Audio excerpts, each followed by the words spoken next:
Overkill. That's how investigators describe this double murder in 1980. A couple brutally killed in their home. Tonight, for the first time, you'll see exclusive crime scene pictures from inside the house. Beaten, stabbed, and shot. When you see it, you don't forget about it. 28-year-old Bonnie Maykovich and her 42-year-old boyfriend Tom Tabor were found dead in their home on Shelford Rd in Irondequoit on May 4th, 1980.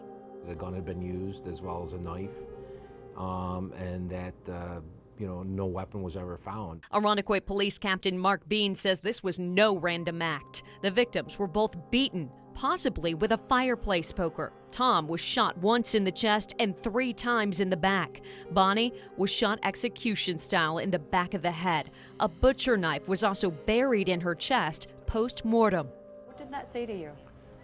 Well, the first thing that I thought was a crime of passion. Retired State Supreme Court Appellate Judge Joe Valentino was a prosecutor for the Monroe County District Attorney's Office at the time. He responded to the scene. He spoke with News 10 NBC about the crime he can't forget. Had you ever seen anything like that before? No, I never saw anything like that. 2 people were laying side by side in the living room near the fireplace. They were laying perfectly next to each other, laying down, looking up, laying next to each other, like they had been placed in that position. News 10 NBC obtained these never-before-seen crime pictures. Valentino remembers bullet holes in the wall leading to the upstairs of the home. A TV still on in the bedroom. In the kitchen, a bottle of wine and glasses. Police also found a telephone in a pillowcase. We do believe that one of the victims may have had that to try to protect themselves, but didn't have a chance to use it.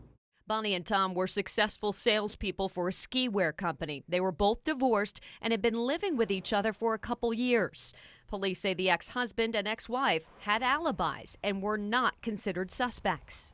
There have been no answers, to such a brutal, unnecessary case. There were no signs of forced entry and nothing was taken, leading investigators to believe they knew the killer. Who do you think did this? Someone that knew him, or someone that had a grudge against them.